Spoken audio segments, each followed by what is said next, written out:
again by Benning. Darnell Nurse left it in the corner, gets left center. Perry scores! Corey Perry!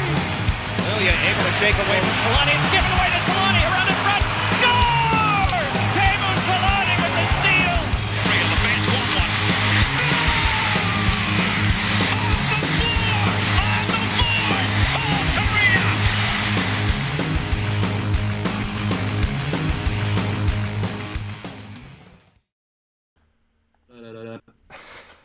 And with that great song, welcome back to the Very Muddy Podcast. Oh shit, that made it. I'm gonna be embarrassed. You know, it made it. The end part of that, I hope it made it. Otherwise, now nobody knows what I'm talking about. I think the last little bit of your song made it. So they didn't get the full taste as I did. Experience. They get a little, full experience. They got a little taste. That's all that matters. But hey, we're back. We got 5 games of Ducks hockey to look back on. 3-2-0 over the last 5 games. Quick recap: 7-4 win over Vancouver, 4-3 shootout win over San Jose, 4-1 loss to the Kings, 4-0 loss to the Islanders, and a exciting 4-3 win against the Boston Bruins the other day, capped off by Trevor Zegras' power play goal with 21 seconds remaining, and a nice celebration in front of the Bruins bench, which was a lot of fun. But it's been a mixed bag, which I guess has kind of been this entire season. But hey, man, it's fun to be back. It's feels like it's been a while. It's like middle of February. It feels like it's been a month. Yeah, it does feel like it's been a while. I don't know if that's just like because of the like Olympic break that was already kind of baked in and the All-Star game and all that. But yeah, exactly. Maybe it's just there's been other things happening. Weird. But yeah, no, it feels like it's been a minute since we've done this, so it'll be nice to do it, and I feel like it's a pretty good time. We've actually got some interesting things to talk about as far as, we're 2.5 weeks out from the deadline, so the rumors are really starting to get kicking tonight, or now. Yeah, tonight, so, I guess. TSN, what is it? Trade Breakers, I guess they call that segment, with not even like, it was mostly about JT Miller, but a little tidbit thrown in there by Dreger that the Rangers are looking at Rakell, so we'll get into that a little bit. As you could probably predict, a lot of what we're going to be talking about is going to be focused on the trade deadline. Verbeek had a couple interviews. The one where we got it's nothing groundbreaking, but the comments that we'll focus on is an article in The Athletic from Eric Stevens where he kind of sat down with Verbeek and talked about his plans for the deadline. Again, a lot of it is kind of what we expected him to say, in the sense that we're going to try and re-sign these guys, and if it doesn't pan out, we're going to trade them. Like, those are the only 2 options. We're not keeping them and losing them for nothing. So it's what we expected, but we'll get into that a little bit. We'll talk a bit, like, we're not going to break down all 5 of those games, but more so look at them as a whole, talk about the Ducks' playoff hopes, how that could look right now, sitting 5th in the Pacific Division, and kind of on the outside looking in of one of the wild card spots. And then also on the trade deadline side of things, Eric Stevens put out another article, his Ducks trade deadline tier. So I wanted to take a look at that, because I don't want to say I had some issues, because I thought he was fairly close to what I would have put. There's a few guys on there that I thought should be in different tiers, and a few guys that weren't included that I thought we could put into some of the tiers. So we'll cover that as well. And then we got to talk Lukas Dostal's goalie goal, because that not even that, but his performance as a whole, 51 saves and scoring a goal. That's an all-time great goalie performance in any professional league. Yeah, I mean, I think if they gave out MVPs after one game, he'd be the winner, man. Like, I don't know what else you want the guy to do. He's given himself, it's like a normal pitcher. I know that we have a lot of Angels fans who have been spoiled by the fact that Shohei Ohtani is the most throwback player of all time. But it's like when Bartolo Colon gets like a homer, and you're just like, oh, look at him giving himself run support. That's so fun. So it was awesome, man. That was such a great thing to just kind of pop onto Twitter and see last night. I was like, oh shit. So that was fun. It was, I won't say it was misleading, but so Brett came into our Patreon Discord yesterday and was like, put in Lukas Dostal. I was like, oh, okay, like he must have done something amazing. So I go and I look, and I kind of like half-ass looked at the AHL score sheet for the game. And I was like, okay, like he probably just had a really good game. So I go and he made 51 saves, and I didn't even look at the score sheet. Like I didn't pop into my mind that he possibly could have scored a goal. And I was like, oh wow, like yeah, he had 51 saves. It was a great game. He's playing really well. He came off, I think it was AHL Player of the Week or AHL Goaltender of the Week, and then all the tweets started flooding, and you get all these notifications that he scored a goal. And I was like, damn, like what a way to top off a performance like that. And like it's really been, I guess, a week's worth of performance from him because he's been on a tear, and I'm surprised after the goal that we didn't get people immediately demanding a trade for John Gibson and bring Lukas Dostal up because that's usually something you expect to come forward. But hey, man, it's great to see him playing well nonetheless because presumably if that ever was the case, like he is the guy to take over, and we've talked about this before. Yeah, no, absolutely. He by all accounts and by all assessments is the next guy up. Why can't I think of the super tall Gage Alexander? Yeah. I had Sebastian Cossa stuck in my head, but Gage Alexander is, another interesting prospect as far as he's probably a few years away. And then there's always Eriksson Ek, who is, also right in there as far as being someone who can, likely step into some level of an NHL role moving forward. So it's interesting. It's fun to see, those kinds of things. It's kind of his own version of that shootout goal that Zegers had last year, where you were just like, how is that even what we're doing? Like, it's one of those plays that it's like, it doesn't matter that it's the AHL. It's just impressive. Yeah. Like it doesn't happen that often. Like you see right? clips for like prospects. Right. You see clips from like prospects and, they're playing against juniors or so, and they're just running everybody ragged because they're just so much better. And this isn't that. This is just him making an incredible play, having incredible awareness. And it's just a blast to see. So. Yeah, I would assume by the end of the year he'll probably get another start, which would be nice to see. But either way, like him tearing it up down there, it's kind of all you can ask for right now. And the Gulls have struggled this year, so it's nice to see him doing well. But we got Ducks hockey to talk about. I just had to throw that one in there because that was a lot of fun to see that come up. But as you mentioned, 5 games since we last jumped on here. We had the post-game show for our last one, and now we've had those 5 games since where the Ducks have gone 3-2-0. 26, 21-9, 5th in the Pacific Division. A few more games above. So a lot of other teams around them have about 2 or 3 games in hand. Vancouver, LA, Edmonton, Vegas have a bunch of games in hand on the Ducks right now. So not great spot to be in. They're still kind of hanging around that like 17th, 18th total standing spot in the NHL, with Nashville is kind of right in that spot.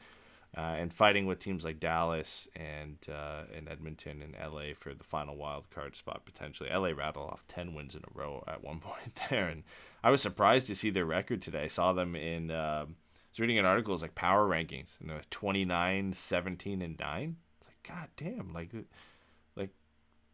2 months ago they were behind the Ducks or like right around the same record as the Ducks. It's been an unbelievable streak for them. I haven't, self-admittedly haven't been paying too much attention to them, but they've kind of quietly come on. But the Ducks 4-5-1 in their last 10 still have 17.2% odds to make the playoffs. I would love to have gone back and checked what that was 2 months ago. It's probably around 40%. But how are you feeling? Because we kind of expected this to happen at some point. I don't want to be pessimistic and say, we foresaw this coming. It just kind of felt like, the expectations at the beginning of the season were so low, and what we had was kind of on the opposite end of that spectrum, that it was eventually going to kind of fall into this middle ground of where we are at now, where they're good, but they're not playoff good, right? They're not one of those top 6 teams, or top 16 teams yet.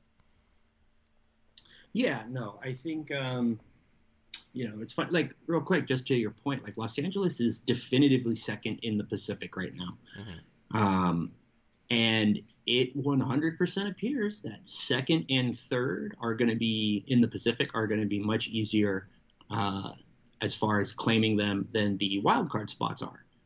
And it's funny, I think two of the bigger surprises starting this year, Nashville and Anaheim, have fallen down. Nashville's now the first wild card spot, and Anaheim is obviously out of it. They're 2 points behind Edmonton, and Edmonton has 2 games in hand. So it's, the situation, I guess, is what we were expecting, but it feels like the road we took to get here almost makes it a bit of a bummer. But I think we've talked about this before. Like that's kind of the best version of this year, right? Where you kind of, in the long run, end up right around where you figured you would, as far as not being a playoff team and stuff like that. But there's real sign of life here from this team, and it's great. It's funny. It's kind of just like Icarus, flying too close to the sun. We just got so caught up in how much fun it was with Milano and Terry and Getzy and Zegras just clicking, that we did kind of forget that these were very frail wings, and it was not going to last, just because, young players don't have that kind of impact, in almost any sport. That's why those players are so special. So, yeah. And when, the top guys for the Ducks go down, there isn't that, stopgap to fill in and make way for, consistent play. The big difference between the Ducks and the top teams in this league is the consistency, right? And being able to kind of rotate the lineup and have guys who can step in and play a significant role when guys go out. And Anaheim has kind of come across that consistency issue right now, where they started so hot and they're top of the Pacific Division, and a lot of that had to do with the fact that they played, in some cases, 7 to 8 more games than teams like Calgary and Edmonton at some point. But now, you've come against those teams. Calgary lost, Edmonton lost, LA lost, and I think that has hurt them. And that's what we said would happen, or we said if it was the case, February is such an important month for Anaheim because it's going to make or break their season. They're playing all these teams that are close to them in the standings. Not only did they lose to those teams, but you look at the Flames, I think they're 9-1-0 in their last 10. The Stars, the Kings, the Oilers have won 7 of their last 10. Meanwhile, the Ducks have been below 500 in their last 10. So now you've had this gap that has formed between these teams that you're fighting with for a playoff spot, where they've started, coming on in the tail end of the season here, the second half of the season. The Ducks have tailed off a little bit and lost those big 4-point games to those teams that are close to them in the standings. Now, there's going to be a few more of them coming up eventually, and they're not out of it yet. There's a fair amount of teams that are near the bottom that have a 0% chance of making the playoffs. So 17.2 is, you're saying we have a chance at least to make it, but it'll be tough. And I think what we can expect for the rest of the year, which isn't necessarily bad, is what we had over the last 5-game sample size here. Some really good games against some tough opponents, a hard-fought game against the Bruins with an exciting ending to it, some disappointing games like LA and New York where you just don't show up for those games. But it's better than the last couple seasons before this, where every game was like the 4-1 loss to the Kings and the 4-0 loss to the Islanders, where there's just no goal scoring and nothing's happening. There's a bit more of those fun, exciting moments that are still happening this year, that it still makes it fun to tune in for those games. You don't know what team's going to show up, and the Ducks have some individual skill now, obviously, in Zegras and Terry, that can get you off your seat every now and then. Yeah, and I think that's a really perfect way to put it, right? Is that now the thing that's going to kind of sustain, because you pointed out that Calgary was 9-1 going into that game, or even coming out of that game, whatever it is, right?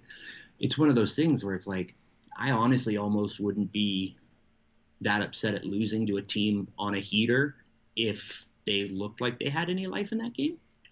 And, they just got, the way they lost in a couple of these, I think, are almost worse than the losses themselves, because it's not even, there's no moral victory here, right? There's nowhere where you're look, we ran into a team at the top of the division. We don't want to give up the points, but at the end of the day, they're playing well and we're ahead of schedule, so this is what you expect. But it's you get smacked by the Kings like that, and it's just, that hurts, and getting just absolutely obliterated, like I said, by the Flames like that.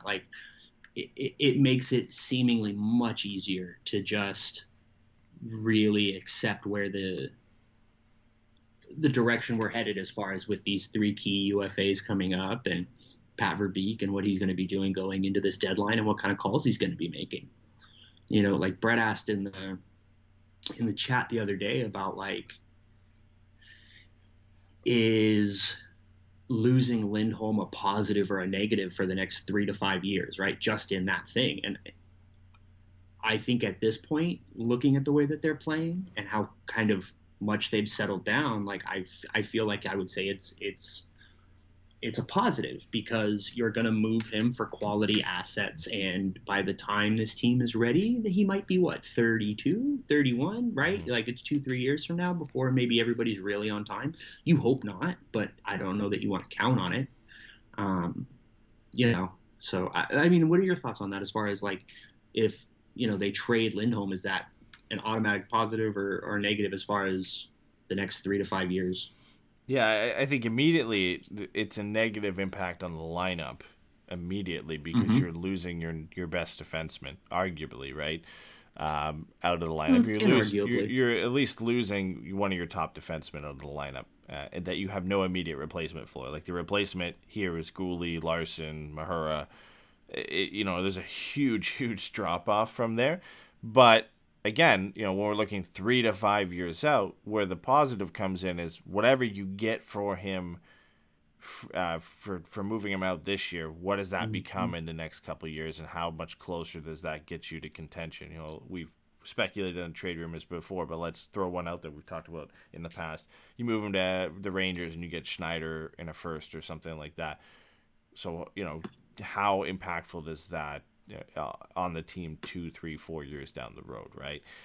So I think you get both sides of it, because any player moving Rakell out is a net negative right now, because you lose. You know, yeah, but I think it's easier to look at Rakell and be like, moving him is the best thing for the team, regardless of the fact that it's taking a talent away from this team, because at least with Rakell, I can point to different players in the system and be like, these are the guys that we're kind of hoping fill in on this role. You know, this is a point that I think Merrick and Friedman have made more than a couple of times on the 32 Thoughts podcast, is Lindholm is a very particular type of player. There isn't really anybody in the system right now that looks like they're even on track to be that type of player. You know, it's a lot of, you know, good, you know, hopefully fourth defenseman. And, you know, a lot of it's more offense and upside, because that's what the pipeline was lacking so long. But, you know, even the more, like, I guess, steady types like Thrun or whatever, like, I don't think he's going to, you know, walk into just being that strong, like a shutdown defender, right? Like, I think, or even just Lindholm's a defenseman ability to just, right. There really aren't many top-tier defensemen in the Ducks system right now beyond Zellweger. You know, Drysdale's graduated from that status, and then, like you mentioned, like, it's Thrun and Lacombe and Ian Moore and guys like that. But, you know, right now it's up in the air whether they're going to be NHLers at any point or not. So the real top tier of it is Zellweger, and that's it. Whereas with Rakell, like you said, you've got Pastujov, you've got Perreault, you've got Tracy. You know, you've got all these guys that are McTavish that are coming up that can, you know, replace him eventually as a top 9 forward in this team. The Ducks are very heavy in the forward department now, which is, you know, not something we're used to. Usually it's the complete flip side of that, where they have a ton of defense prospects and they can afford to move guys out and build from a position of strength there. So, yeah, that is a good point with Lindholm there, and how can you replace him right now? You can't. Like, Rakell, you can move, you can say you can replace him. I guess the same thing essentially goes for Manson in a sense, in that you don't have a lot of right-handed defense prospects that could replace him now or into the future. Now, you know, he doesn't have the same impact on the lineup that Lindholm does, but it's just interesting. I don't know if that's true. I know you love him. I'm being a pain in the ass. But yeah, it's hard to replace any of these guys right now. We don't, you know, maybe the draft changes that, maybe some of these trades change that, but there aren't guys in the system right now or close to being in the system that can jump up and have that type of impact, or could have that type of impact. Yeah, you know, I think the closest for Manson is Simon Benoit, and maybe he, long term moves to his left side or the opposite side and he plays on the right. But like, it feels like we have a lot of left-handed defensemen, and depending on the way in which, Pat Verbeek wants to build this team, it's one of those things where it's like he's going to have a lot of decisions to make coming up soon as far as which of these guys to keep around. Like, if nothing else, like, maybe you just keep Larson as an AHL guy, but is he going to want that? What are you doing with goalie, right? Then you have Lindholm, then you have Fowler, you still have Benoit, you still have Mahura. Like, you've got Zellweger, who is lighting the world on fire down in juniors right now. You've got, the college age kids that we've been talking about. You have whoever's going to come out of this draft. Like, you know what I mean? Like, I just, like Brett said it in the chat, like Benoit is, I think you could look at him as far as a stylistic or like emotional likeness for Manson, as far as playing that heavy game, as far as finishing his checks in that punishing way. But, we thought that guy, or at least I thought that guy was going to be Drew, and now he's a winger. So, Yeah, I was waiting for it's looking like the guy I thought. I mean, that's what it's, right? It's weird. It's almost like the guy that I was expecting to replace Manson could now replace Rakell, which is just an insane thought. So, it's interesting. I just think Lindholm, I do just think, because the team has struggled these last couple of years, I do think we've kind of taken for granted how effective Lindholm is, and how much he does really kind of just shut down half the ice. Like, he's not, like an all-time Hall of Fame lock level player, right? But like, he is one of the best defensemen in the league, in my opinion, right now. And that's not something to wave your finger at, right? Like, that's meaningful and valuable. I think he is what Jacob Slavin is now when the Ducks were good, right? He was getting a lot of hype and a lot of credit for what he did when the Ducks were good. Then they're bad, and the tables have turned. And Slavin has been in Carolina for a long time. Didn't get a lot of recognition when Carolina was bad, but when they started, to turn it around, his impact became a little more evident when they had other guys to supplement the offensive side of the game, and he could kind of do what he does best. And now he's widely regarded as probably the most underrated defenseman in the league and the top shutdown defenseman in the league. And he's kind of taken that mantle from Lindholm of what Lindholm was, where you talk to any of the analytics people 5-6 years ago, who was their top defenseman in the league, or one of the top defensemen, or the most underrated, it was Lindholm. That was the answer for pretty much everybody. And when Lindholm gets traded, or if he gets traded and goes to another team, a competitive one, I think we'll start to see that again. Is what this guy can do, given the right role on a very good team, and that'll be the most heart-wrenching part of it, is if he does get moved, what he could have done if we kept him around. But it's not like they're moving him and they could re-sign him at this point. Like, they're trying to re-sign him. If it doesn't work out, like, this is a guy who's already publicly stated, I believe, that he wants to pursue free agency and see what his options are. And Verbeek, which might as well dive into it now, in his comments, has said that he's not losing anybody for free. He's having the conversations with all three guys. What is it going to take? What's the ask? What would it take to re-sign you? Weigh that up with what we could get, and then they go from there. And ultimately, I think it leads to Lindholm getting traded. I think he is serious about testing free agency, and the Ducks are going to have to get something for him. You can't just gamble that he's going to pick you in free agency. There's going to be a lot of teams that are going to be after him, and a lot of teams that are a lot better. And it doesn't mean you can move him now and take a swing at him in free agency. And I ultimately think that is what is probably the best option for the Ducks to do. Everybody would love to keep a player like this around. Get what you can get for him now. Let him go have a run with a competitive team. Reach back out to his camp in free agency. Hey, you want to come back? Well, what it's going to take, presumably, unless more offers come in and that inflates the numbers, which probably will. But you already have had that conversation now. You know what he's looking for.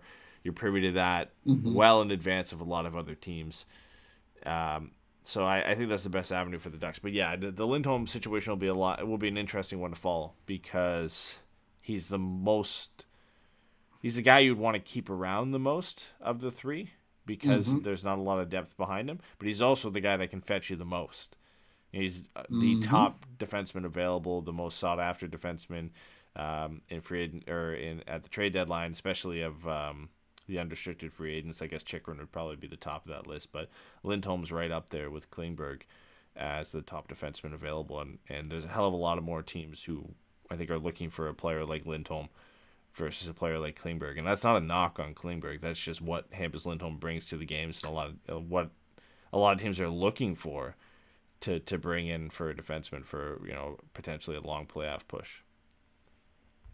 Yeah, I think, Klingberg gives you more offensive upside. He's a right-handed shot. I think those two things will always have value. But that being said, I do think if you just put them side by side, like Lindholm's the better player. But I think the other thing is, like, if they trade Lindholm, he's not coming back. I understand what you're saying as far as it's still on the table, because you're absolutely right. It doesn't completely rule it out, but I think contextually it does, right? Because the moment you send him out the door, you lose your biggest asset, which is the 8th year, which is a way that you can counteract some of the difference in money. But if you're telling me that everybody's got 7-year deal and everybody can make the same amount of money offer, he's not going to take a team that's farther along in their competitive window at this point in his career. Like, the Ducks would have to make a ridiculous offer, like basically an Erik Karlsson offer, to overcome where they're at in their timeline and the loss of that 8th year as far as being able to keep him versus other contenders. So like I said, unless I would love to keep him. But at this point, you already have your homegrown veteran, bring the kids along defenseman in Cam Fowler. Like, that's him now. Like, you've got him signed long term. He's got, like, I think 5 or 6 years left on that deal. Yeah. He's going to be making real money. He's got that insane no trade clause, and I think at this point it really is about just finding the best trade for Lindholm that you can, and trying to throw those guys against each other and see if you can get somebody to really overpay. Yeah, I think teams are going to get desperate. A lot of suitors for Lindholm, but as we've mentioned, whether Chychrun gets traded or not, the teams that lose out on that opportunity are going to come knocking, or at least heavily, pushing harder to come and get Hampus Lindholm than they might have been. Might have inquired about him and then went after some other guys. But once guys like potentially Klingberg and Chychrun and others, Sherratt, get moved, the market definitely, there's less teams interested in Lindholm, but the price could get driven up at that point unless he's moved first, because he is the best piece on the market. And Brett makes a good point too about Lindholm wanting to come back. No, he doesn't. If he wanted to come back, he really wouldn't want to test free agency in a sense, right? Like, part of that is true for me, because this is the last big contract of his career. This is the most pivotal contract of his career.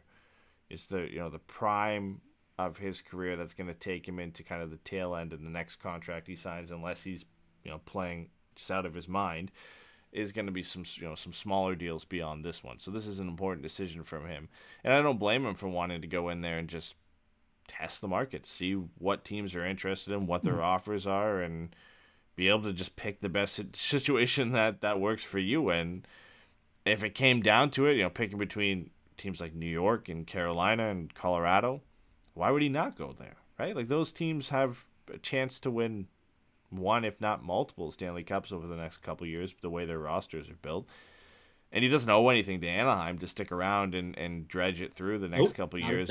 You presumably could have 5 or 6 years with some of these teams to run at it, versus, maybe you'll have 2 years, 3 years with Anaheim 2 years near the end of your contract, not the beginning, near the end of that contract where you're maybe not as an impactful player at that point. So I don't blame him. I think the Ducks are going to get a lot from him. Based off what Verbeek has said, he has a plan going into this deadline. They've got a game plan. They want to see if they can execute it over the next 3 weeks in the 4 months leading up to free agency.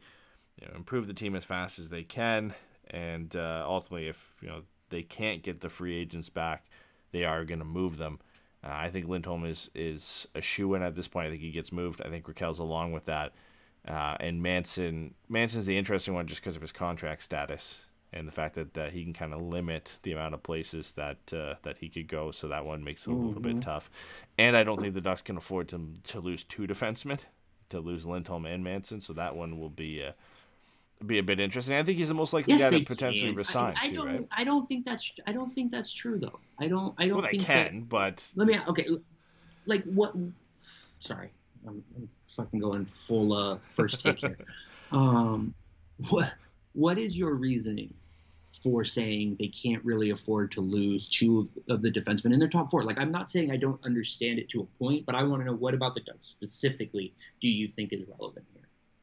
It's just a big loss, right? Like, which is fine because you're now in a, if you're selling at this point anyway, you're aiming to you're projecting or predicting that you're going to miss the playoffs, and you're selling off the assets that you can get something in return for. It's just a major job, and maybe it's just because we're not used to it, right?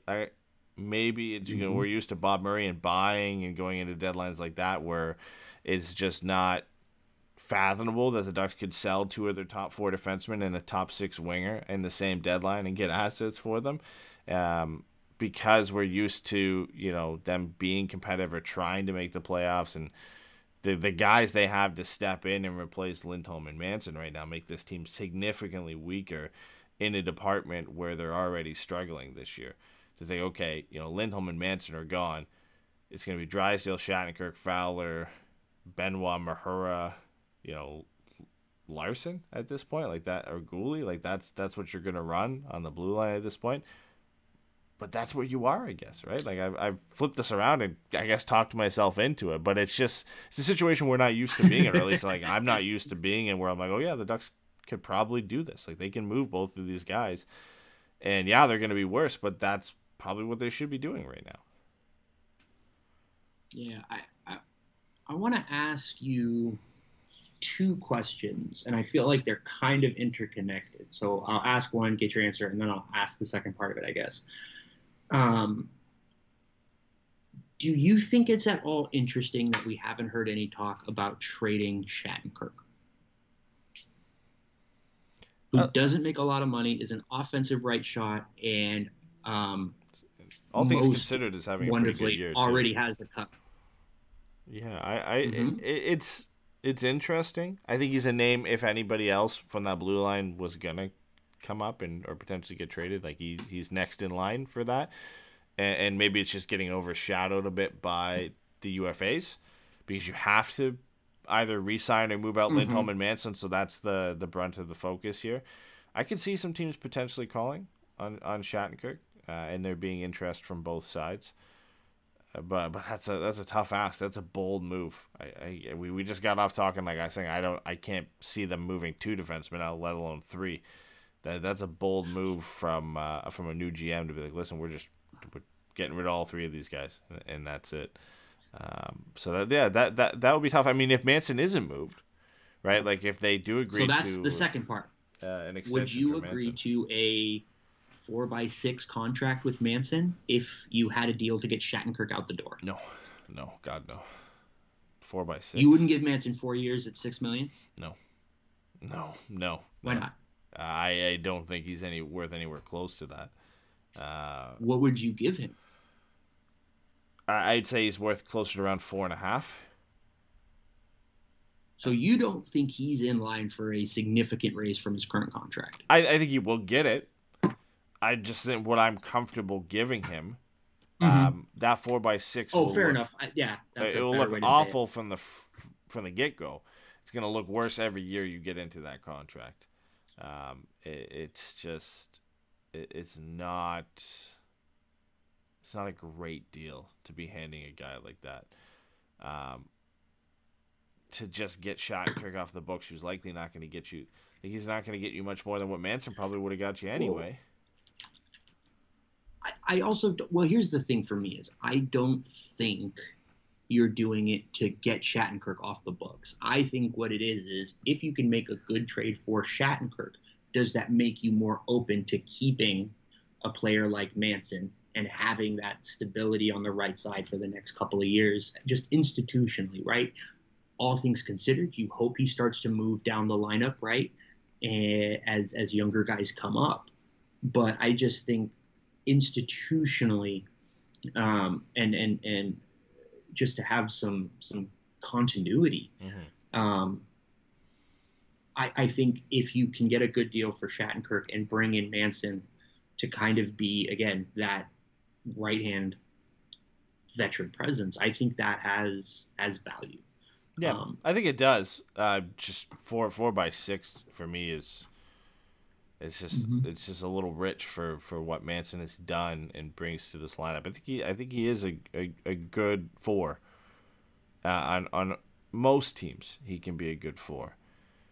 But a 4x6 is a stretch, and it's not like it's gonna hurt the Ducks. So it's not about that. Like, it's not like they're gonna be in cap trouble and that contract's gonna hurt them, and they're moving out a lot of guys that they would have to re-sign, and some of their bad contracts will expire by that point. So it's not necessarily that. It's just, I just don't think he's worth it. It's the opportunity cost of $6 million. Yeah, and it's sure. When I'm approaching like what a guy's worth and what, like, take out all the other factors of other guys you have to re-sign, and like, is he worth $6 million? To me, no.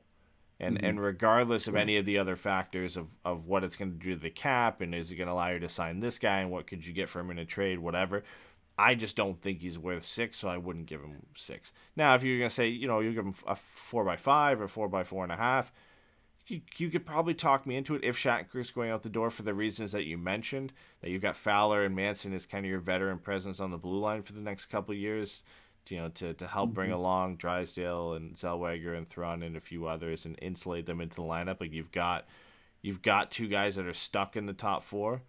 So you can reward some opportunities to other guys, but you've got these guys that have kind of been around the organization that can kind of bring them in and help them with the process. So I like that thought process for sure. But yeah, it has to be at a good price. I can't give him 6. Just to be that guy.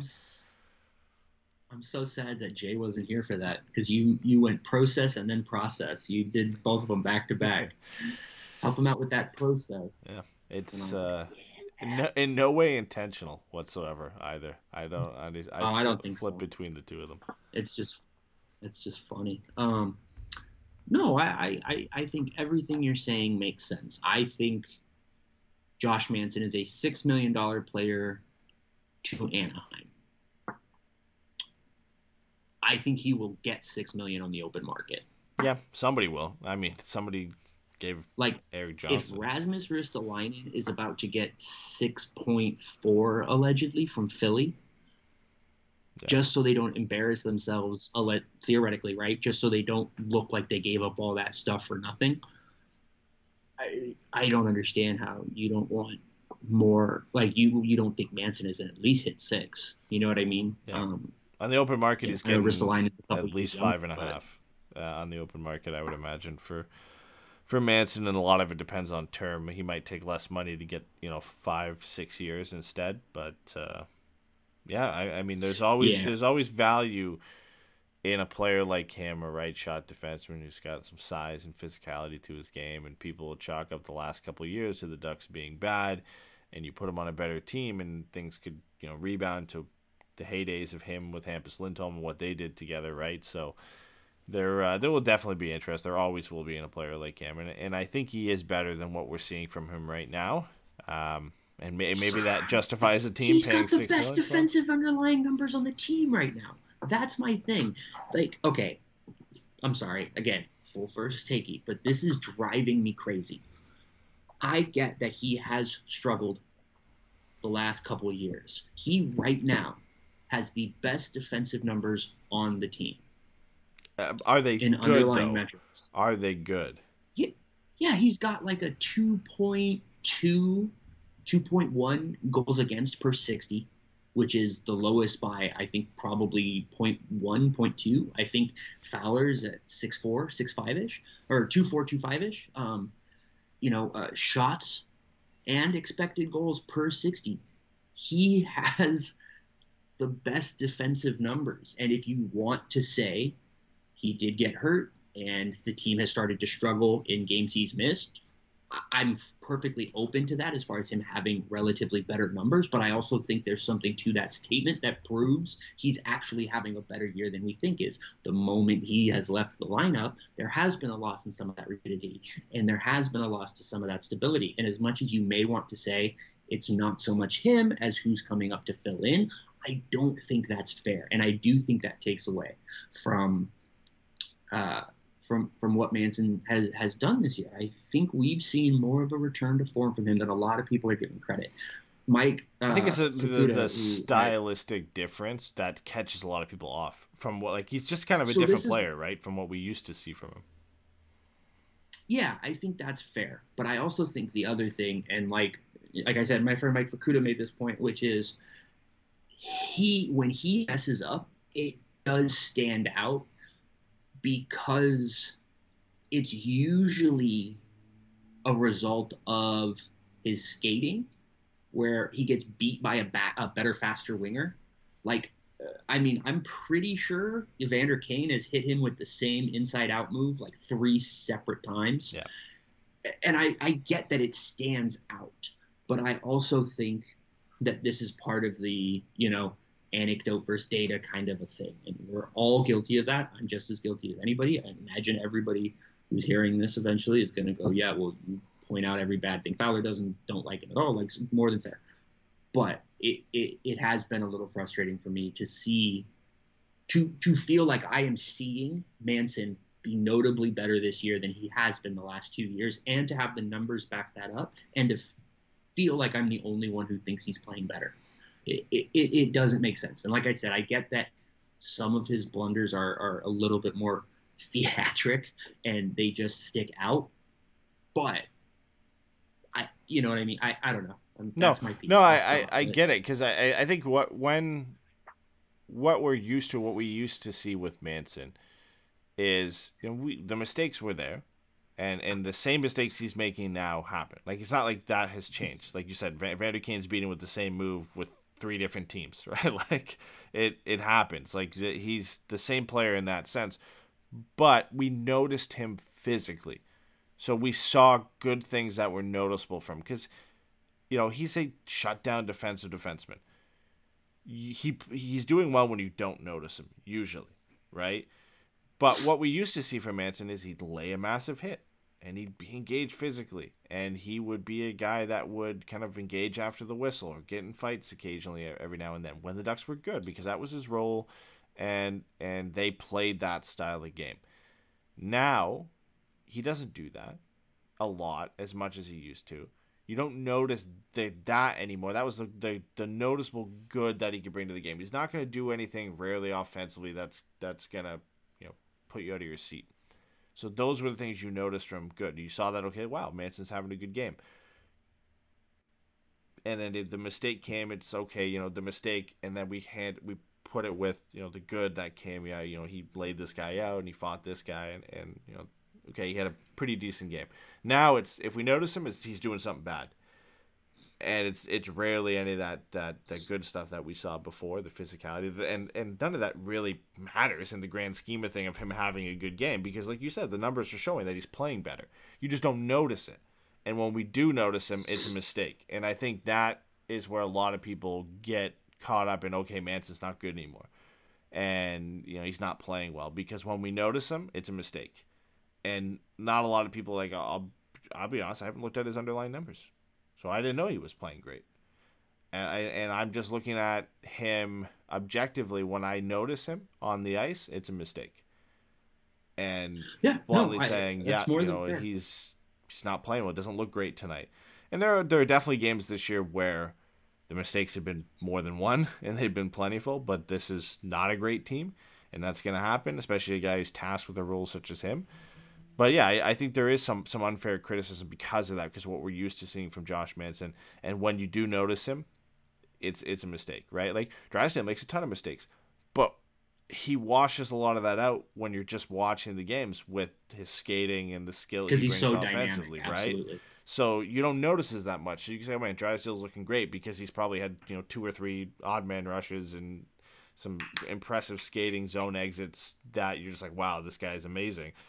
But follows that up with, a couple bad turnovers, but you kind of wash that to the side because, wow, look how fun that was, right? You don't see that with Josh Manson, and a lot of what sticks in your head is just kind of the negative things that he's compiled throughout that game. Yeah, I definitely think some of the playing with an edge thing is legit, but I do wonder how much of that is him settling into a little bit more prominent role, right? Like he's a bigger part of this team now, like to the same degree that we see Getsy be very selective with his physicality and some of that kind of, rough stuff, like the end of the Kings game where he was like, I'm finding somebody to fight. And I think he was going after Lizotte or Dursey or one of them, but it was very funny. But I think, I think some of that is more than fair, but I do also think that, like, again, like I just think some of it's a little overblown. Like I do think his physicality is still there. It's not as obvious, you know what I mean? I guess I would say, but like again, like he's one of the only guys who I trust in front of their own net, right? I have no problem with Lindholm there, but other than that, I don't trust a lot of these guys to be able to move some of these guys around and get them out of the way. And we're seeing Gibby get screened a fair amount throughout this rough patch, and goals are just beating him. And it's hard for me not to think that having one of our traditional, more defensemen, I'm gonna cross-check you 50 times in the back of the neck and it's never gonna get called, type defenseman, like I do think that hurts. I do think there is something lost. Now, again, I do think Benoit has started to do more of that as he's gotten more comfortable. I think his physicality has been noticeable as far as him, finishing checks when he has the opportunity. But I don't think his play stands out the way that Prime Manson did. No, for sure. And it's, again, 2 different teams, 2 different play styles, 2 different periods of success right now, and in the Ducks case right now, not so much success. But okay, I got one question on this because this might be just a stupid point, but I'm thinking, like, if Lindholm is moved and Manson is kept, does this potentially help Jamie Drysdale? Because right now he's with Lindholm, top pair minutes, playing all situations, usually getting matched against the team's best players, the opposition's best players. If Manson is kept and Lindholm is moved, presumably the top pair now becomes Fowler-Manson. And they get those matchups, and they get those minutes. Drysdale slots down to second pair, plays with whoever, Benoit, Mahura, Larson, whoever, goalie, whoever you want to put with. And in turn is going to get less minutes because of that, because he's not playing with Hampus Lindholm. Right, he's playing so many minutes right now because Lindholm has to play that many minutes, and Drysdale is playing with Lindholm because they're not going to play Drysdale on the third pair, and Fowler and Manson is the second pair right now. So does Drysdale benefit from that? Manson's not in the lineup right now. Right, yeah. So does Drysdale potentially benefit from that? That he would, in theory, be slotted down the lineup with Lindholm moving out? So I think that's a really interesting question, but I would be hard-pressed to not think that they wouldn't just play Drysdale with Fowler and play Manson with somebody else, right? Like a goalie or a Mahura. I think for me, I would love to see exactly what you're talking about. I think a Benoit Drysdale pairing is very interesting. You know what I mean? I think they could really, because of their age, because of their play styles, because of their handedness, I just think everything is there that could develop into a strong defensive pair, right? But I don't know that Eakins is gonna be comfortable doing that, right? Like he's done Benoit Patterson, Benoit Mahura, and moved Patterson up to like the first pair and things like that, right? Like Patterson has moved higher into the lineup when given a little bit of an opportunity, and we've seen that that's been a disaster, and hopefully that's done. But I don't know that I'm counting on Drysdale taking less minutes if Lindholm is moved out the door. I think everything you're saying makes very logical sense, and I would hope that that is the way that it plays out, but I'm not necessarily sure. Wow, that's a terrible joke, Brett. He said Drysdale becomes homeless. I'm so mad right now. But, I think that makes a lot of logical sense, and there's a lot to it. But I just don't know that Eakins is going to do that. Yeah. It just shifts things around, right? Because you've now you're presented with this situation where you've moved out your top guy, and you have, when everybody's healthy, you had 2 locked in top 4 pairings on defense. You had Lindholm, Drysdale, Fowler, Manson. Lindholm's gone, so now you got to figure out what to do with Drysdale. That potentially, like you said, could break up Fowler and Manson, and Fowler goes with Drysdale. Or that means somebody comes up to play with Jamie Drysdale. So, is it Brandon Goalie? Is it Simon Benoit? Do they keep Benoit with Shattenkirk? Goolie's up right now, but is it Mahura? Is it Larson? Do you put them with Drysdale? So it just presents you this situation, and if Drysdale is then playing with Mahura or Goalie, there's no way he's playing anywhere near the same amount of minutes that he was playing with Lindholm, because he's playing with Goalie and playing with Larson, right? Like, they're just not going to hand 25 minutes a night to those guys. They might be comfortable handing that to Drysdale, but they're not going to hand that to Larson or to Goalie. My guess is that they wouldn't do that. They're so comfortable, I would think, handing that many minutes to Drysdale right now is because he's with Hampus Lindholm, and they don't want to play him on the bottom pair, and they don't want to play, I think, Shattenkirk up with Lindholm. So it's really the only spot you can put Jamie Drysdale right now is with Hampus Lindholm, because they like what they see from Fowler and Manson. So just moving Lindholm and keeping Manson provides you with this interesting scenario where it like almost could force Drysdale into a bit of a sheltered role, which might honestly be the best thing for him at this point, just to take a little bit of responsibility off him and let him relax a little bit, not have to play 25 minutes a night. I don't think that's unfair at all. I think there's something there. I guess my question to you now is, what happens if they move? Sorry guys, my dog's going ham. I didn't realize it. I heard it, but I didn't even think of it until I saw your face, and you just started laughing, and I was like, "What is he laughing?" Oh shit. But what do you think happens if they move both of them out? If pure we're chaos. Left with No, I think that's when you see Fowler Drysdale. Pickup game. I think that's when you see Fowler Drysdale, is if they move both of them out.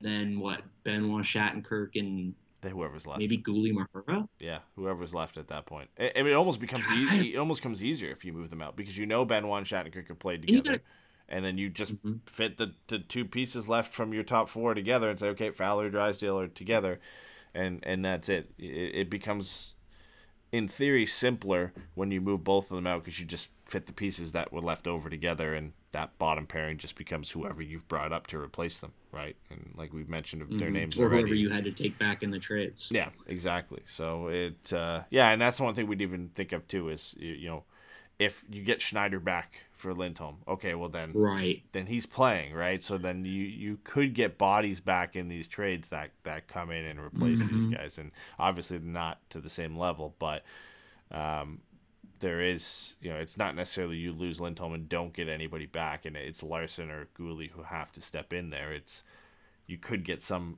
NHL level or NHL caliber player back that you can plug into your lineup and not have to bring any of these guys up. So I really hope we get more from goalie. I still think his game is kind of tantalizing, and we just haven't seen much of him. That I want the goalie trade to work. Yeah. I think, the way that it kind of went for him as far as going to Buffalo and having up and down in Buffalo because it's Buffalo. And then he's in the Montour trade, and it's just like, all right, fine. And then he struggled with some injuries and stuff like that. But I just think his skill set is very interesting. And I think, just as much as the old person part of my brain would love a Benoit Drysdale, I think a Goalie Drysdale pairing could be a lot closer to the more modern skating style, like skate ability first, dynamic defensive pairs, because they can both skate really well. They can both make great passes. I think it takes a lot of pressure off of both of them just because they both have somebody else there. Yes, he's in Florida right now, making way too much money. He's playing pretty well there. Yeah, but he's making like $3.5 a year or something like that. Like, he's making a lot of money. What we should do is go out and trade for Radko Gudas, bring him home. Let's go. Let's make it happen. But yeah, it's just there's a lot of interesting questions, and I think the more when we kind of get back on the swing of doing this again with more games coming up and things like that, I think that's going to really be kind of the big through line is what decisions have they made to that point and what subsequent decisions are going to be coming after. And I think it's really kind of exciting because we have no idea what Verbeek is kind of looking to do. We only know that he was part of two separate organizations that we have seen make very smart moves. And so, the fact that he was a prominent part of the scouting staff, I think is very encouraging, especially when you see someone like Seider have the kind of success that he's having right now. But I don't know. I'm really, it's a very interesting thing for me, I think. Yeah, I hate all the speculation leading up to the trade deadline. I just want it to be over with and know what happened at this point. No kidding. I feel like this is what I love it and I hate it. Every show leading up to the trade deadline, with probably when you hit January, is like the topic every time we get on this is just who's going to get moved, what are we going to get, what is the updated rumors with that, and I love it, and then I hate it because we have to wait until we finally find out what's going to happen. So I can't wait until March 21st, and we get to find out what actually happened. It's a lot more exciting this year with the new GM in charge, and almost not even a clearer picture, but just like having no idea what's going to happen. Because when Murray was in charge, we kind of had an idea, like it's not going to be much, and we always kind of hoped for something more, and it never came. And it was like, this is what was to be expected. Maybe a deal's going to trickle in after 3:00 or I guess noon your time, and some big deal's going to trickle over, and it ends up being an AHL deal. Buddy Robinson comes in from wherever for whoever, right? So that's usually the way it works. So yeah, it's interesting and exciting that way. Is that there's no idea what's going to happen. We know 3 UFAs are their decisions and their fates with the organization are going to get solved by the deadline, but other guys could potentially creep into that conversation. Henrique, Silfverberg, Shattenkirk, Comtois, those are guys that I wouldn't necessarily say that they won't get moved. The big focus is going to be on the UFAs, but there's a lot of names on this team that might not be here after March 21st. So it'll be interesting to see what Verbeek does. He's got the rare opportunity to shape his roster within months of starting the position. So, and to really mold it in the way he wants it to look in some sense, with all these core players hitting unrestricted free agency and a lot of interesting options that he could potentially move out the door. Yeah, it's really interesting, like you said, because there are so many different types of paths that he can take, and we have no idea what he's going to do. But I want to ask you you actually touched on something I was just thinking about, which is as kind of another way of kind of looking at the way different players are playing right now, right, and what we're seeing from them. Is there anybody you think you kind of mentioned specifically Henrique and Comtois, and we talked about Shattenkirk earlier, but that's kind of playing their way into maybe being a surprise trade target for other teams. Yeah, I mean, it's tough because the guys who are playing well are either untouchable in a sense, or the guys who are likely going to get moved out the door, guys like Rakell, or they're Henrique and Silfverberg, and the contracts and the term is just ridiculous. I think the only guy who could potentially fit that mold is Isac Lindstrom, right? Like, he's playing well, probably won't be moved, but could be moved. Whether a team calls on him and wants him specifically, or is to make way in a bigger deal. We've talked about Comtois along those lines as potentially being a sweetener for a bigger deal. Potentially, I think Lindstrom is maybe the only guy in the Ducks roster who fits that mold, as a guy that is not even been mentioned as being traded, isn't a guy we're really considering to be traded, but could be one of those guys that does get moved just because he's having a great year and a lot of teams could be interested in him. Yeah, Henrique is the one for me because there's only 2 years left on his deal after this year. I would imagine that with the position that the team is in, and with, again, having such a fresh voice at the top of the organization, I wouldn't be surprised if we did see the Samuelis be willing to eat salary for a couple of years on, say, a Henrique or a Silfverberg, if it allowed the roster to kind of start to adjust. But I don't want to. I'm kind of just half-assing it, I guess. But it's one of those things. It's like I do think that, like, right now Henrique has played well enough to think that there are teams out there that might be interested in him. I don't think it's it's not your Minnesotas, it's not your New York Rangers. They don't have the money. But a lot of teams, I think, would take him at 3.5 if the Ducks retain some money for the next couple of years. That's right around what you would pay a third line center, and he's I don't want to say he's a premier third line center because I don't think that's the right word, but he is above average as a third line center. He's like a 2B, right? And on a very good team, is he a center anymore?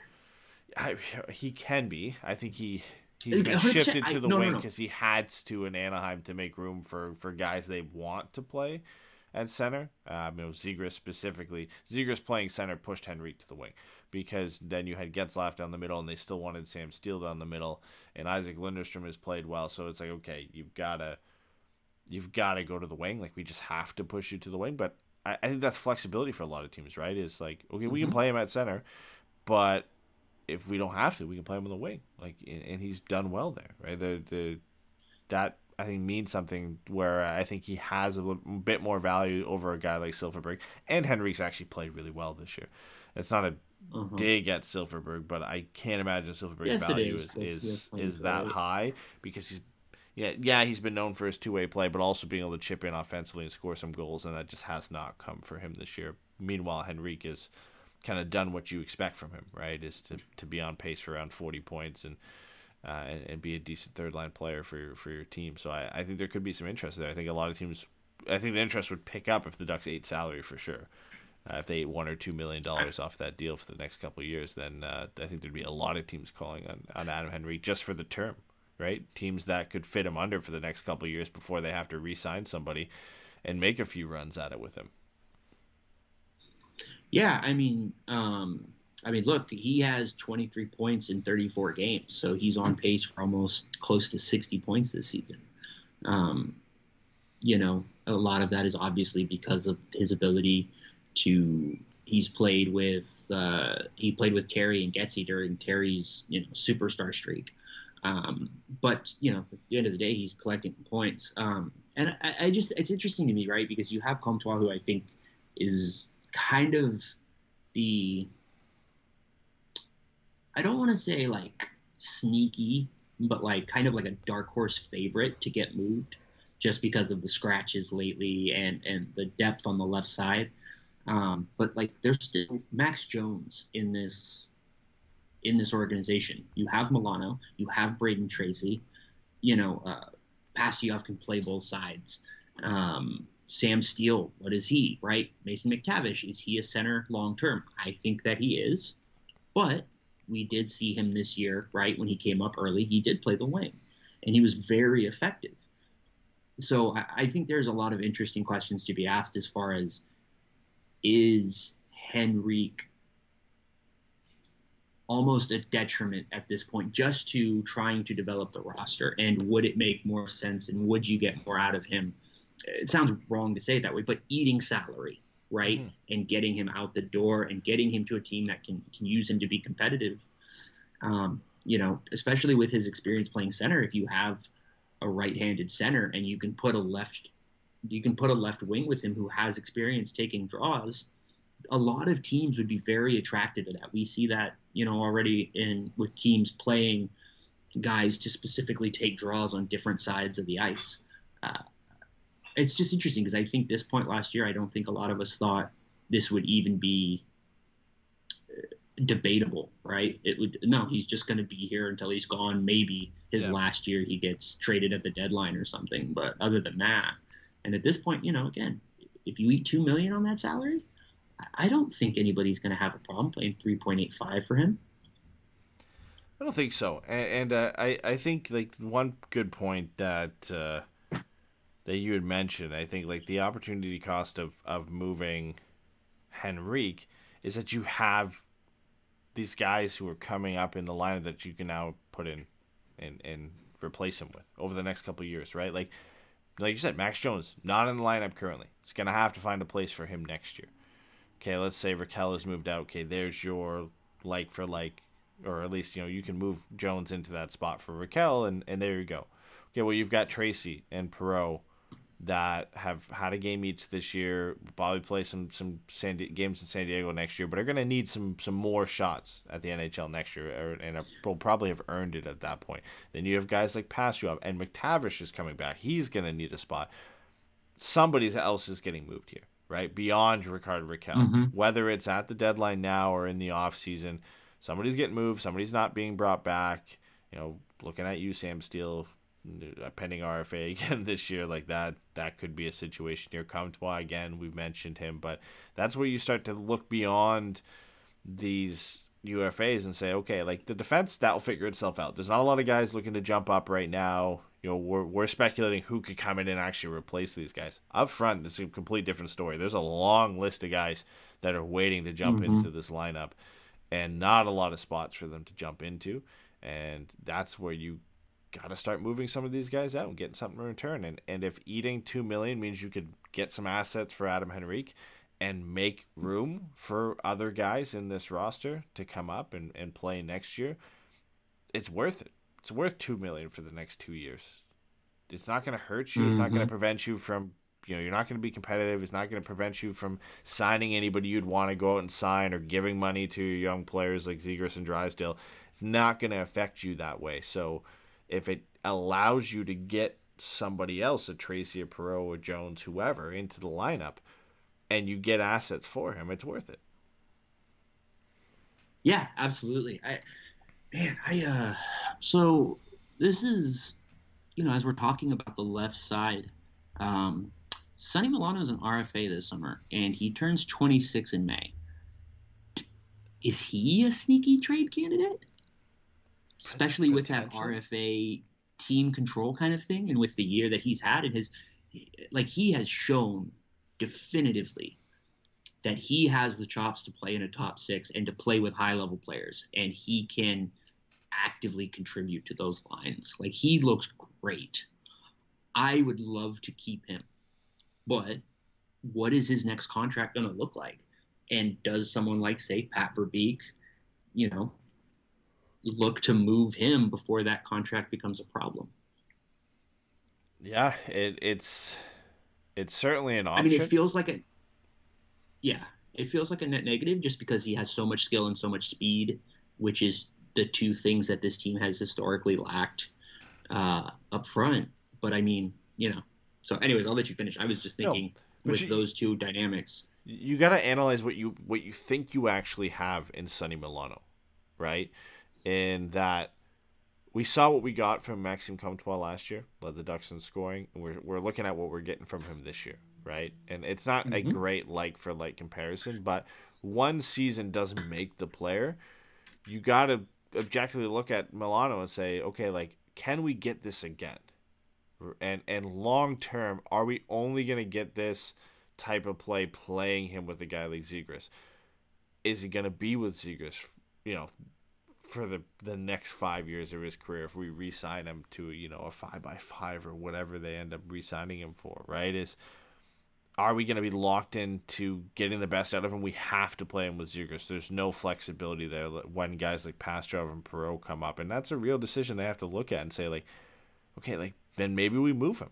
Like, I think it is a sneaky potential option for the Ducks to just ship him out the door and say, like, if they think that this is a one-off, and it's because he's playing with Trevor Zegras, and they don't see that being an option, presumably shooting for 17%. long term. Yeah, exactly. No prior success to this year when they slotted him in on top power play and playing with their most skilled and creative player. Maybe that's where you sell high at this point and see what you can get from him. So I think when you go into this deadline, there's only 6 players who we can say for sure aren't going to get moved. Zegras, Drysdale, Terry, Fowler, Gibson. That would probably be it, I would say, of guys that aren't going to get moved.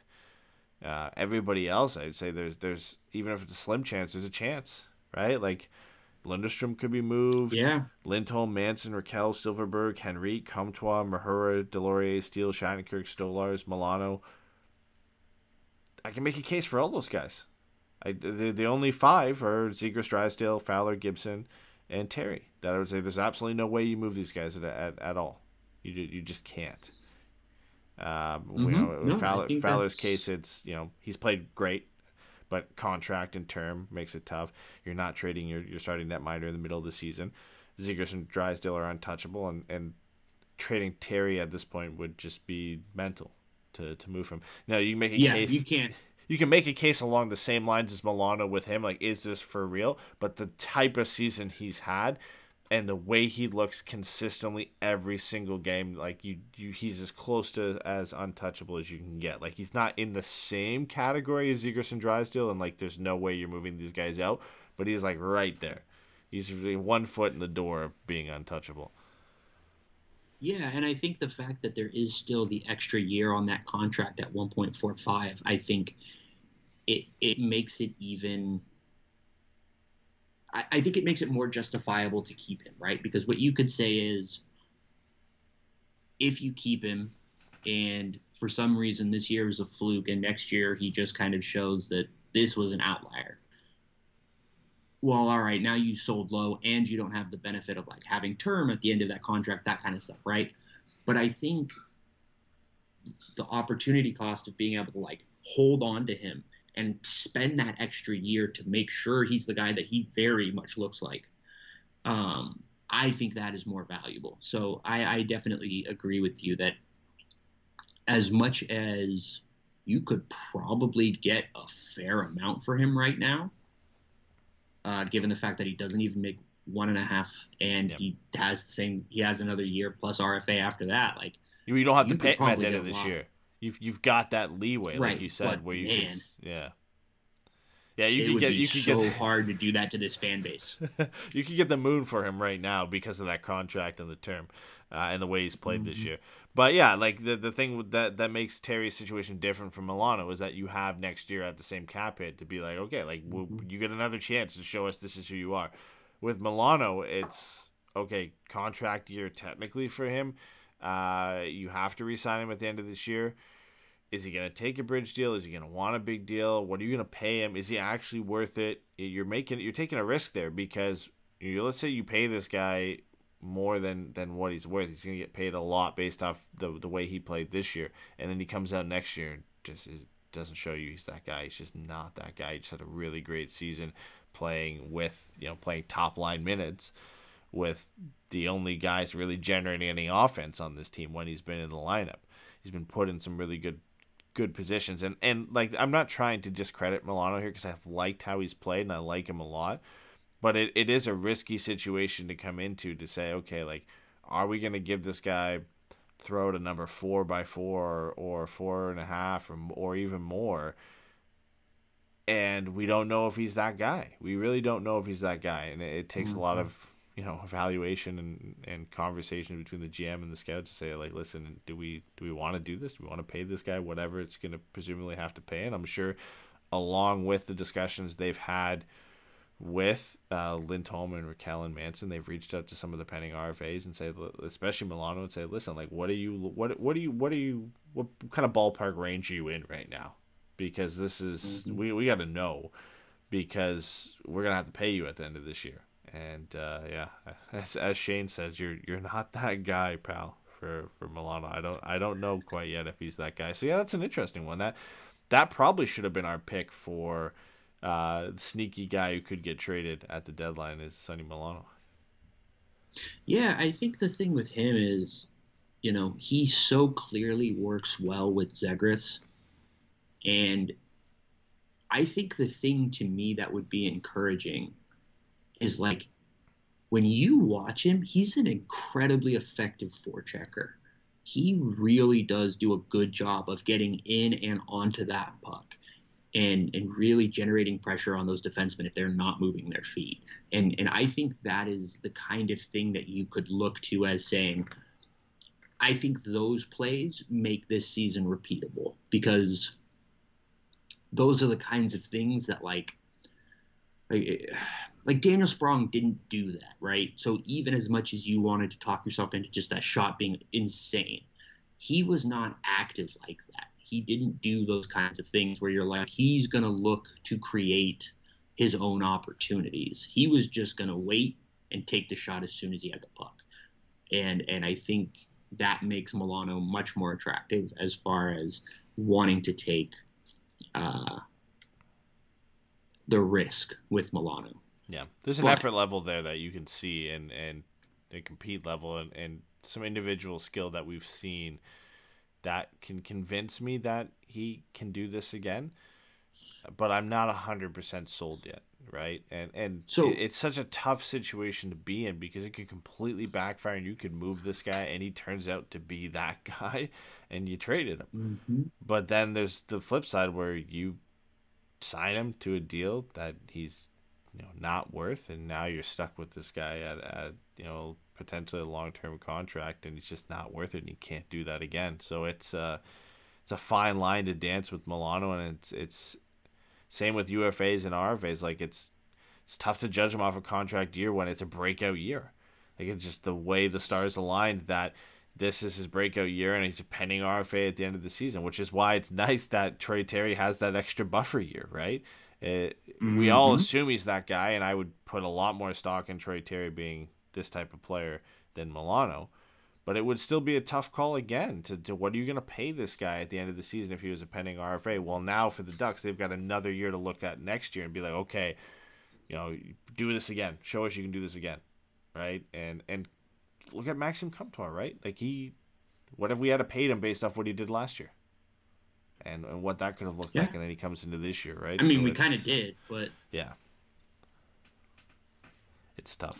So here's the question. Here's the question I have for you, and you're gonna be mad at me for this. Given that going into the start of next season, they are going to be the same age. They're like 2 months apart in age. If you keep the contract the same for both players, who would you rather have next year, Milano or Garland? 4 years at $4.95 million. Connor Garland. Just a bigger sample size. All right, like, I mean, what you hope Sonny Milano turns into, right, would technically be Connor Garland, like a 30 to 40 point winger who could scratch 20 goals and be just a solid play driver on any line that he's on. Like, that's what you would hope Sonny Milano would turn into, right? Connor Garland's already that guy, and he's proved it on some pretty bad teams in Arizona and Vancouver. So yeah, I think any day of the week I would take Connor Garland over Sonny Milano. And yeah, I fully recognize that could come back to bite me. But like, what do you realistically? What do you see Sonny Milano's ceiling? Because like, yeah, for me, his ceiling is he turns into a reliable top six forward like Connor Garland already is, right? Yeah, I mean, Connor Garland has 13, 22, 12, and 14 goals. He hasn't hit 40 points yet, but it's been in mostly shortened seasons. Yeah. Shooting percentage seems to be pretty stable around 11-ish. 11, 14, 9, 10. I don't disagree with you necessarily. I think, I think him being a right-hand shot makes him a little bit more interesting. I think his physicality and the opportunity to put kind of a shit stirrer with Zegras is incredibly enticing. But man, it's really hard for me to turn my back on the chemistry that him and Zegras have, because Milano and Zegras, they just look so comfortable together. And this is one of those things where this is like, the old person part of my brain gets me in trouble. Like, I would almost rather bet on the chemistry than the sample size. As stupid, admittedly, as that is, as emotional a decision as that is, I do think that, are we sure Milano's ceiling isn't, or like the best version of Milano isn't 30 goals and 60 points? Yeah, we just don't know at this point, right? Like, that's the risk. That's the risk you take. Is he Rakell? That's the thing, right? You're looking at, is he Rakell? And if he's Rakell, you got to keep him. If he's Rakell and he has that kind of chemistry with Zegras, I think you have to keep him. If he's Jordan Chichu, yeah, where it's a one-off kind of a thing, or a couple of years, but really not sustainable long term. Like, yeah, I get it, but I just think, I think he's got a chance to really be a first-line left wing, and I don't really mind if 15 to 20% of his value is simply how well he plays with Zegras. I that doesn't bother me, right? Yeah, no, I think that's fair, and like I'm all for keeping him, because I will always lean to the fact that there is something here, and the underlying numbers back it up for Milano this year. Like, it would show if he was getting carried by Trevor Zegras, and he wasn't contributing on his own. Like, he's making a significant impact on both ends of the ice when he's out there, not just offensively but defensively as well. It's a buzzsaw when he's out there on the ice. So I like him, and I want to keep him around, but there's that thought in the back of your mind where you're like, oh, like, is he for real, right? Because a former first-round pick, didn't really scratch it in Columbus, didn't get a lot of the opportunities, took him a couple seasons before he really found his footing in Anaheim, and it just happened like he was playing with Zegras, and that just clicked, right? And is it a one-off? Is it, teams will start figuring them out and that chemistry dies out a little bit? Is this for real? And like, that's the questions the Ducks have to answer, right? Like, it's a tough decision going into that, saying, okay, like, are we going to keep this guy around? And if we are going to keep him around, I think they would love to keep him around, but what's it going to cost us for him to stick around now, right? And if you could lock this guy into like a show me 2x2, like, it's a no-brainer. Yeah, there you go. If they can lock him into a show me bridge, yeah. And they might be able to do it, right? Like, I don't see why Milano would say no. I'm sure he would love to sign like a 5x5 or something ridiculous like that, or like similar to what Garland has. But if you say, listen, we're gonna play 5x5, yeah. If we're gonna play with Zegras, we'll sign it to like a 2x2.5. You're still gonna make a decent amount of money. Just show us you can do it. Show us you can go out there and do it, and we'll give you the opportunity. We'll play you with this kid. We'll play with Zegras. We'll bank on the chemistry, but we're not going to pay you for that 1 year. You're going to have to go out and show us that you can do this. I mean, I don't think that's unfair. I totally think that is. I think I would assume the number would be closer to 3.5-ish, because I do think he's looked that good this year. But I mean, the other the other fear is that in that 2 years, he goes from a $4.5 million player to a $7 or $8 million player. And like, that's a great problem to have. Yeah. You know what I mean? And I don't think that's the risk of it, right? But again, if that's what you're coming out of this with, then that means he's for real. Yeah. And that's fine. You now have a guy that's for real, and you sign that guy. Yeah, so, you chalk it up as a small loss, but ultimately at the end of the day, it's a win because you kept this guy, and he's become more than you could have imagined, right? It's become potentially a 30-goal. If he's making $7, $8, $9 million, he's a 30-goal, 70-point player playing with Trevor Zegras at that point, right? So, you might have to pay this guy that much sooner than you would have liked, but like that's the cost of doing business. If that's what he is, if that's what he is, man, the idea of Milano, Zegras, McTavish, Terry as kind of your core of your top two lines, Jesus Christ, that's scary as hell. That nice. Doesn't have Perreault, that doesn't have Pastujov, that doesn't have Tracy or Jones or Comtois. Like, the number of players that could still walk into that and have an impact, like, you're looking at a very good team. And again, this is all the normal hypothetical fantasy shit, but in a world where, like we said, he does turn into that guy, that means you're in a really good spot. Yeah, and whoever they get this year, right? Cost of doing business. We've said this already. The Ducks have all those complementary wingers and forwards in the system already that are going to come in and fill out this roster. They're just a couple superstars away, or not even superstars, but a couple just star players, right? 60 to 70-point guys, or just the potential of that away from being or from having kind of the complete pool and system ready to go. Zegras is the big piece of that. McTavish was added to it. Terry's made the huge jump, and he's become a big piece of that. And now they're looking for, like you said, that kind of that fourth guy, right? And there still remains to be seen. One, can Terry continue to be this guy? I think he can. McTavish has to pan out, which all signs point to him doing. Zegras is already proving that he can be that guy. Now you just find that one extra guy, and whether that's Milano or Jones, Comtois, Perreault, Pastujov, or whoever you take this year, the Ducks have a lot of kicks at the can for it to be any one of those guys, for it to pan out. So there's some good odds there that it will pan out for them. But that's kind of the one thing they're missing, right? Is that one more dynamic forward to kind of add to the mix. And be that kind of number 4 guy, that winger on Zegras' line, if you want to call it that. And it's really the last thing they're missing, and maybe a bit more defense prospect, somebody to go along with Drysdale there. Maybe we'll see that in this draft too. Take one of those top defensemen available and add to that pool, because Zellweger is great. I still think you need a third guy there, right, to kind of add to that.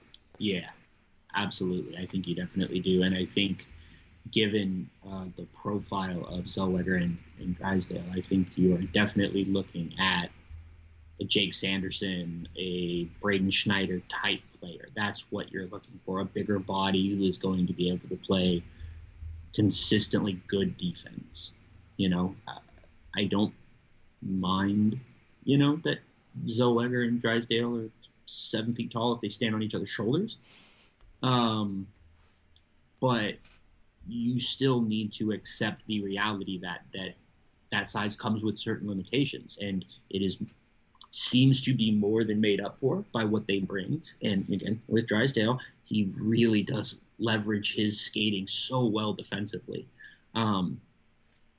that you're more than willing to take that trade-off, but you do need to give them the type of kind of support with defense partners that will allow them to really be the best version of themselves.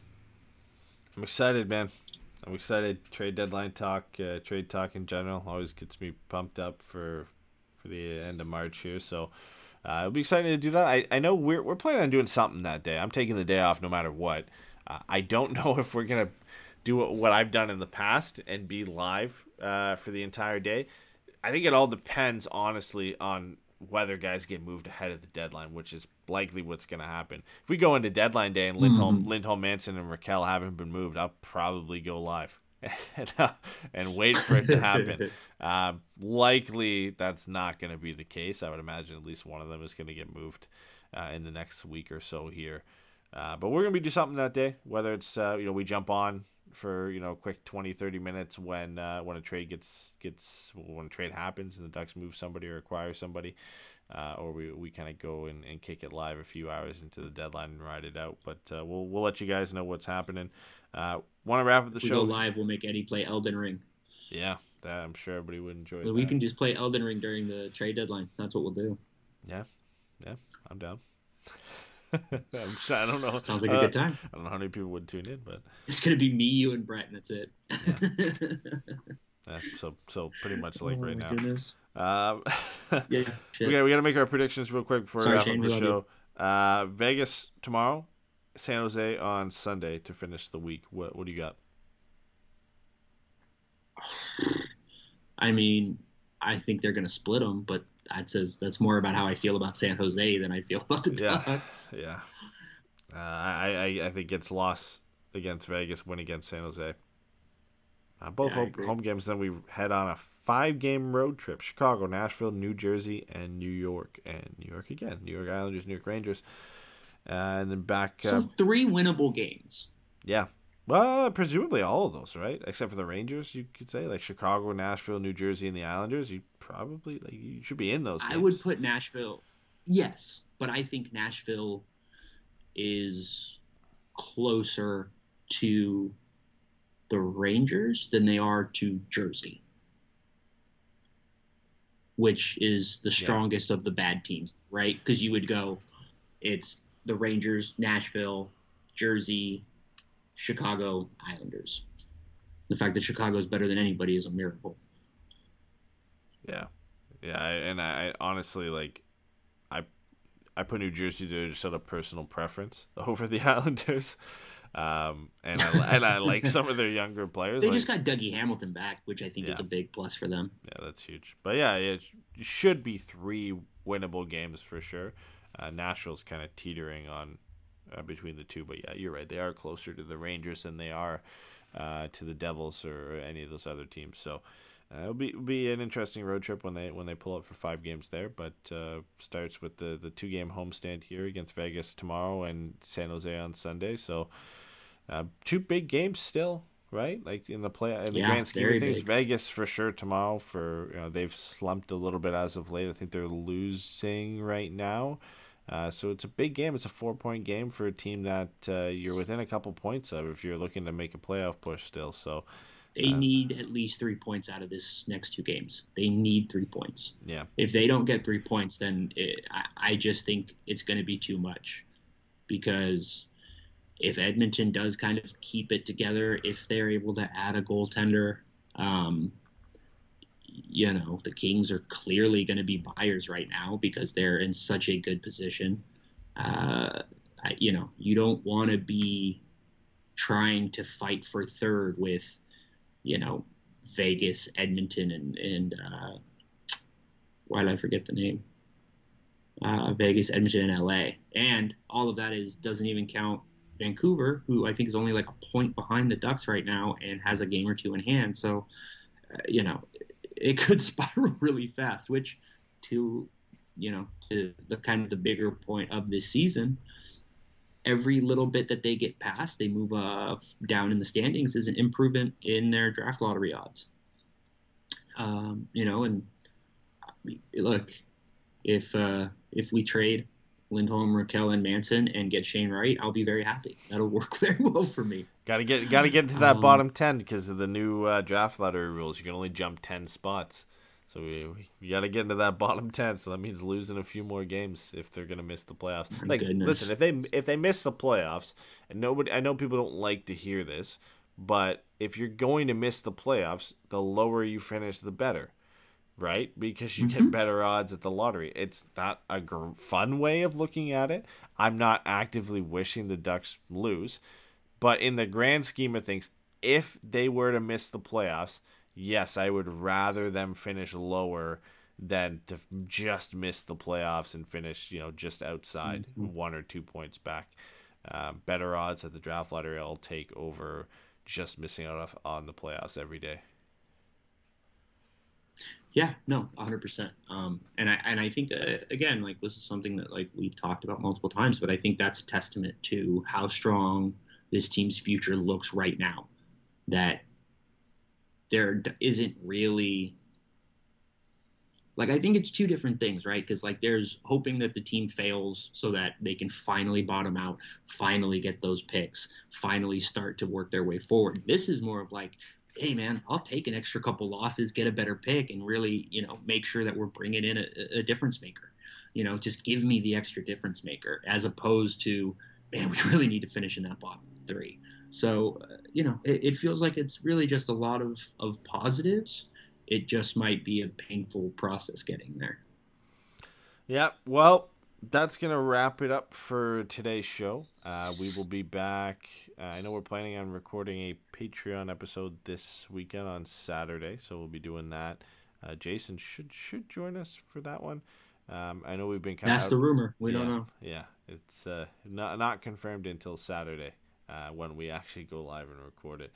And then I know we're out of kind of whack with our scheduling on the weekly show, but we'll try and get that back to the weekends and when we can actually record it. We were doing that for a bit there, but yeah, we'll try and get that back to the weekends, whether it's missing one this weekend and kind of just pushing the next one to Saturday or Sunday. We'll see. With the trade deadline coming up, it gives us a little bit of flexibility as long as no trades happen to just kind of push one back a little bit. So stay tuned for that. We'll let you guys know what's going on. Same with our, like we'd mentioned a couple minutes ago here, the trade deadline plans. We'll announce those once we kind of have a better idea of what that day is going to look like. So probably won't know until the last couple days before March 21st, whether the Ducks have made a move or not and what we're going to do for that day. But we're going to do something. So at least you know that. We're going to be live here, whether it's all day or just periodically throughout the day. We'll figure that out and we'll let you guys know. But I appreciate everybody who came out live. Brett, Shane, I saw you guys in the chat. Anybody else who came out live and anybody listening after the fact, appreciate you coming out and checking out the show. And we will see you guys soon. Bye, everybody.